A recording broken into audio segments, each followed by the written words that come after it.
regard, un autre point de vue. Mettez-vous bien une bulle de protection, une bulle de conscience, une bulle. Ce que je vais vous raconter, c'est pas très commun. C'est un milieu des géobiologues et des gens qui étudient les lieux sacrés, etc. Donc, je vous remercie pour votre explication, mais tout ce que je vais vous dire, malheureusement, je vais apporter un autre chemin. Je n'ai pas la vérité, hein, si la vérité n'est pas là. Je suis un chercheur, donc je cherche moi aussi. Donc pour ceux qui me connaissent, vous savez que pour moi les églises ne sont pas des églises comme la chrétienté nous l'a expliqué, ce sont des métamachines. Ce sont des édifices conçus par des personnes qui avaient de science des lieux sacrés et des réseaux sacrés surtout, des réseaux telluriques. Donc au final, pour faire court, cet édifice-là est positionné à un endroit précis et non pas dans la théorie de la croisée pour faire un relais étape de chemin de Saint-Jacques-de-Compostelle. C'est surtout parce que l'énergie du lieu, enfin des trois lieux, ça marche toujours par triangulation, est énorme. Ici, on a la chance d'avoir, théoriquement, une église, elle est orientée sur deux axes principaux et à la croisée des réseaux d'eau. Donc un réseau or-argent, comme les deux clés, et une croisée de réseau d'eau. Ici, alors, il y a déjà la particularité, comme vous avez vu, il y a deux baptistères dans l'édifice, c'est-à-dire en fait, à l'époque, les baptistères étaient vraiment positionnés à la croisée des réseaux d'eau. Donc ici, c'est respecté parce que c'est une vieille église, et donc il y a deux cours d'eau, et donc ils sont vraiment à la croisée de ces... Enfin, il y a deux croisements de cours d'eau, donc il y a 4 cours d'eau qui se croisent, et donc c'est pour ça qu'on peut avoir cette brisure au milieu du carreau que vous expliquiez tout à l'heure, parce que finalement, c'est la rencontre de cette ligne d'eau croisée avec l'autre ligne d'eau croisée. Et donc c'est symbolisé au sol, parce que les gens qui ont construit ça, étaient vraiment au courant de tout ça. Donc je disais que cette église a la particularité d'avoir des réseaux telluriques vraiment particuliers, parce qu'ici on a de l'uranium, du plutonium, de l'aluminium, et peut-être d'autres que j'oublie, que je n'ai pas trop vu. Et c'est surtout des réseaux quadruples au niveau de l'énergie, d'où la tour carrée qui renforce ce côté 4. Donc particularité déjà réseau quadruple, et plus uranium, plutonium, aluminium, et voire magnésium aussi. Un peu ce qu'on retrouve en Andernos, sur le site romain, gallo-romain, donc tout site gallo-romain maîtrisait ces énergies-là, et donc c'est pas pour rien qu'il y a des églises sur ces anciens temples d'énergie. Donc ici, voilà, les réseaux d'eau, je l'ai expliqué vite fait. Donc là, l'autel était déplacé, il était là au sol, on peut le voir, il y a des anciennes traces, et c'est vraiment à la croisée des énergies. Donc on peut le voir sur le chapiteau, parce que pour moi, les chapiteaux sont des lignes de lecture pour les initiés. Donc ici, malheureusement, celui-là, il était brisé, mais volontairement, parce qu'il devait expliquer quelque chose. Mais donc là, en fait, le symbole des cordes, des réseaux, etc., c'est pour vraiment rappeler à l'initié les réseaux telluriques, en fait. Et donc, du coup, pour avoir la connaissance des oiseaux, pour être volatile, il faut près des cieux et être précieux. Donc, il montre bien, en fait, le croisement, il symbolise, en fait, une direction. On voit les damiers qui ne sont pas les mêmes partout. Et s'ils ne sont pas les mêmes, c'est parce qu'ils sont juste là pour montrer les différents réseaux telluriques. Vous voyez ce que je vous expliquais entre le plutonium, je ne sais plus où ils sont. Hein. Donc il y a plutonium, magnésium, uranium, et on voit bien qu'à chaque fois, ce n'est pas le même damier, la même interpression. Donc, ça pourrait montrer la résonance de ce matériau-là.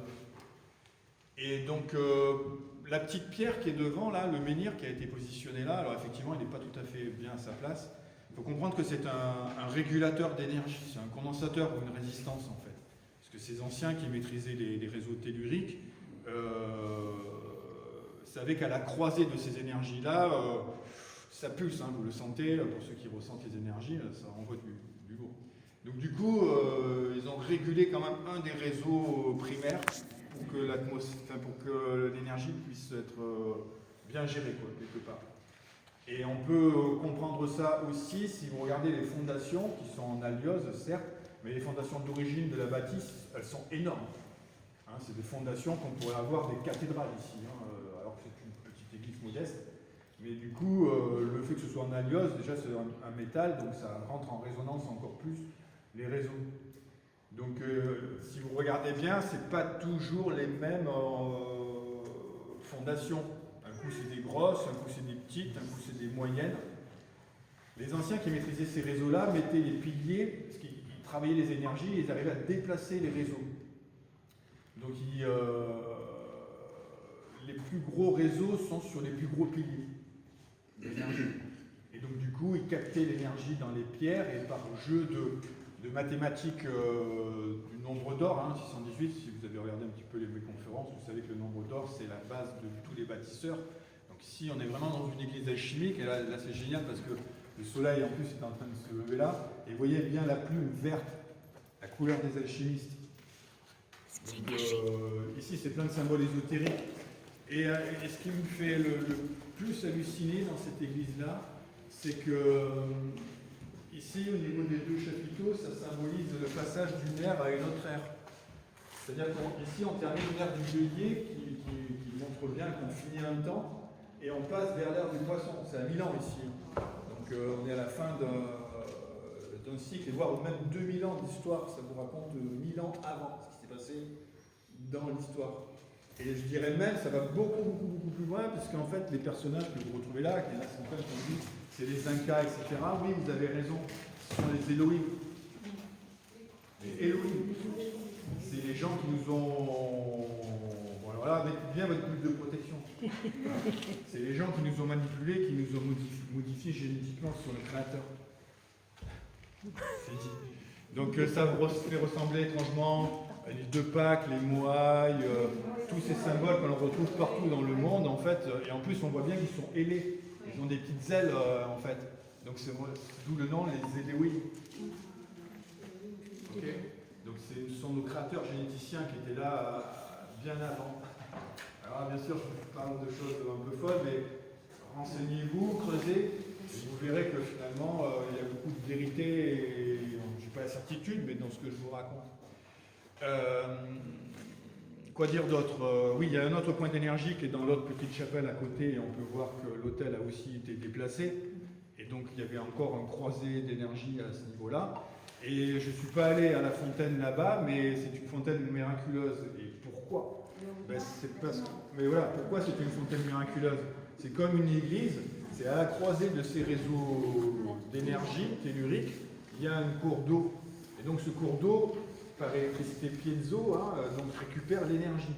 Et du coup, les gens savaient que c'était des fontaines guérisseuses, effectivement, parce que c'était l'énergie, la rémanence de ces réseaux telluriques qui se croisaient et qui envoyaient une fréquence bien particulière et qui informaient l'eau. Pas pour rien qu'on a des baptistères à la croisée des eaux, parce qu'ils sont chargés de l'information. Et donc du coup, là on est dans le pur quantique, mais aujourd'hui la science, le quantique explique en fait la religion, et voilà.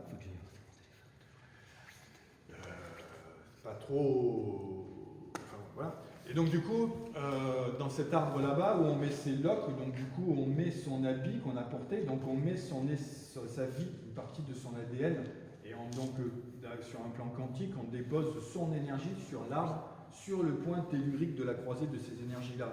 Donc du coup, si vous faites un vœu, ce lieu va forcément, au niveau quantique, se réaliser, puisque vous avez une partie de vous qui reste constamment sur le lieu thérapeutique de ces croisées des énergies et de ces croisées d'eau. C'est pour ça que c'était des arbres miraculeux et des eaux miraculeuses à la croisée de tout ça.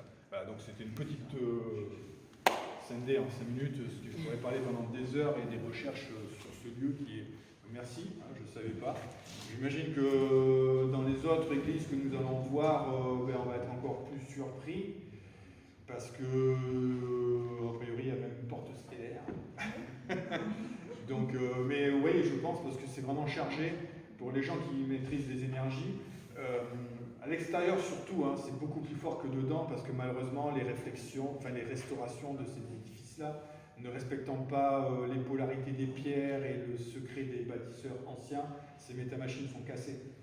Elles ne fonctionnent plus correctement, elles sont même voire désastreuses parfois.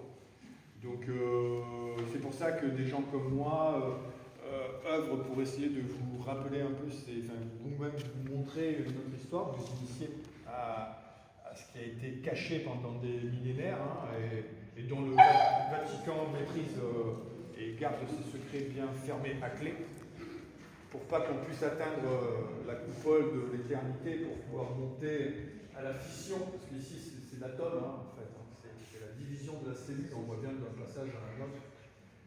Tout ça c'est quantique, les gens qui ont maîtrisé ça, ils avaient une connaissance que nous on nous a cachée et qu'on ne soupçonne même pas. Alors bien sûr je peux passer pour un fou, et je peux l'entendre, ça ne me dérange absolument pas, mais vraiment nos anciens maîtrisaient largement. Et posez-vous des questions, pourquoi aujourd'hui on nous cache la possibilité de parler, d'entendre quoi que ce soit, parce que justement on vit dans un changement, on est à l'aube d'un changement de basculement. Le 21 décembre, on va passer dans l'ère du Verseau, où on va inverser les eaux, donc un autre passage, on aura 3 cycles là de passage, et donc du coup ces énergies bougent, et c'est un alignement de notre galaxie qui va rentrer dans le champ de l'énergie de la grande vastisca universelle, de la galaxie mère de notre cosmos. Et du coup, c'est clair qu'on va se prendre une montée d'énergie phénoménale. Et ceux qui sont préparés, ils vont s'en prendre plein la tronche. Donc éveillez votre champ magnétique, je dirais, votre corps éthérique, réveillez-le, mettez à fond plein de boost dans votre tête pour prendre ces énergies avec plaisir et au contraire avancer sur le chemin, et on rejoindra peut-être nos créateurs. Voilà ce que j'avais à vous dire.